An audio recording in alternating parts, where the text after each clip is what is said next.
Have you ever walked out of the doctor's office feeling just totally confused? Your A1C looks pretty good, your labs are solid, but you feel awful. You're tired all the time, your brain feels foggy, you're just not yourself. Well, what if I told you there's another number, one that your A1C completely misses, that explains exactly why you feel that way? All right, let's get right into it. This is the question that drives so many of us crazy, right? You're trying so hard, your 3-month average looks okay, but you're still fighting off that daily fatigue, the brain fog, those really frustrating energy crashes. The good news? You are not imagining it. There is a very real, very measurable reason for this feeling. Okay, so this slide just nails the problem perfectly. Let's meet Stable Sarah and Roller Coaster Rob. Now look closely. They have the exact same A1C of 7.0%. On paper, you'd think their diabetes management is identical, but their real lives? Completely different. Sarah feels amazing, energetic, focused because her glucose is nice and steady.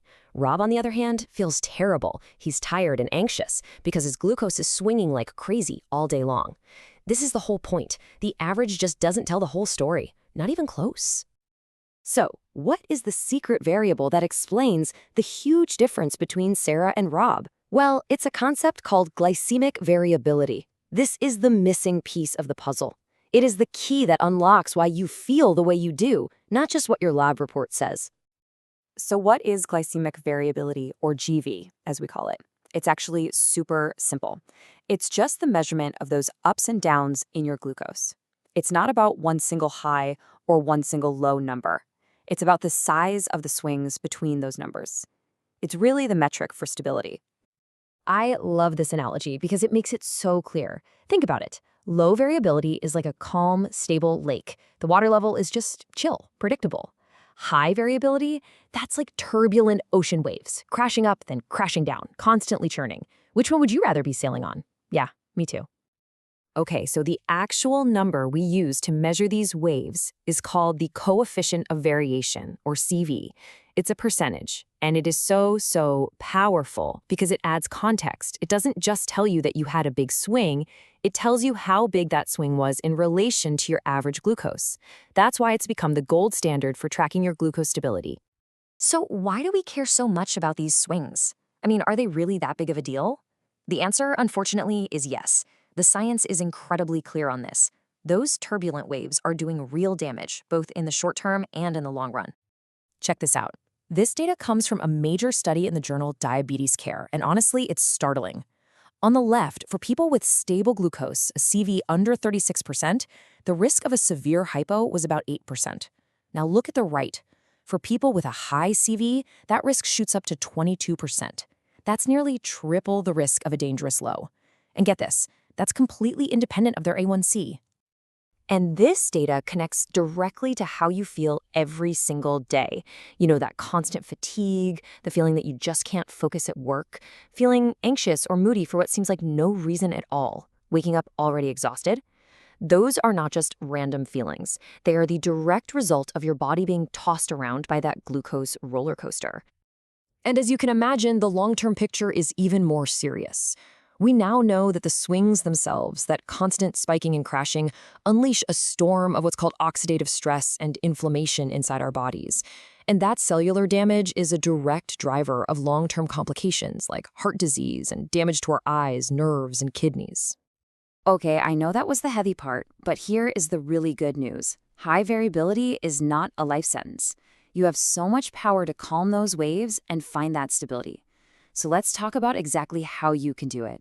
The very first step is to know your goal, and there is a goal.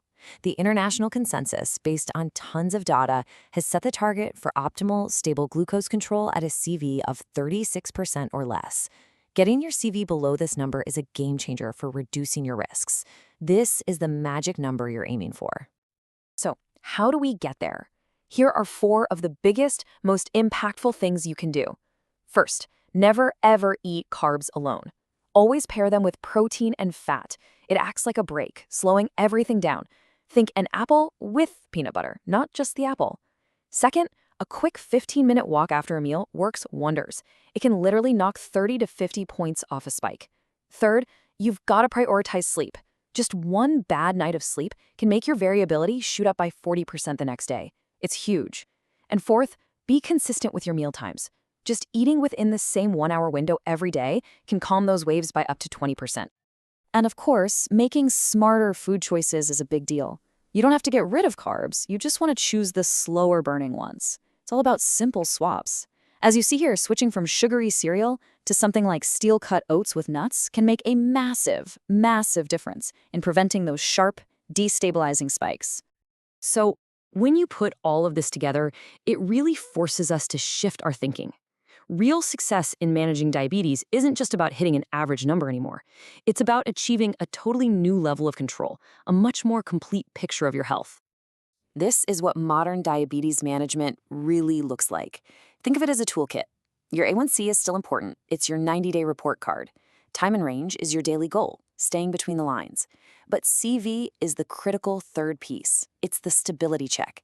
It tells you the quality of your control. When you nail all three, that's when you get the best outcomes and, more importantly, you just feel better. And let's look at the real-world impact. This is where it all comes together. This is a person who started with a really unstable CV of 48%. After just 4 weeks of doing the things we just talked about, their CV dropped to an excellent 32%. Now, look at the A1C. It barely budged, from 7.2% to 7.0%.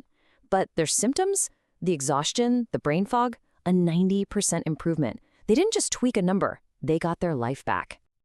And really, this is the ultimate takeaway. Chasing a perfect A1C while feeling terrible every day is a losing battle. The real goal is stability. It is time to manage how you feel, day in and day out, not just a single number on a piece of paper. Now, if you're wondering how you can actually track your own CV and get insights on how to improve it, there are tools like My Health Gheware that are designed to do exactly that. They calculate your stability for you and can even help you figure out what actions are calming your glucose waves. You can check it out at health.gheware.com. And of course, just as a final reminder, this is all for educational purposes. Your CV is an incredibly powerful tool, but it is just one part of your overall health picture. Please always talk to your doctor or healthcare provider before you make any changes to your diabetes plan.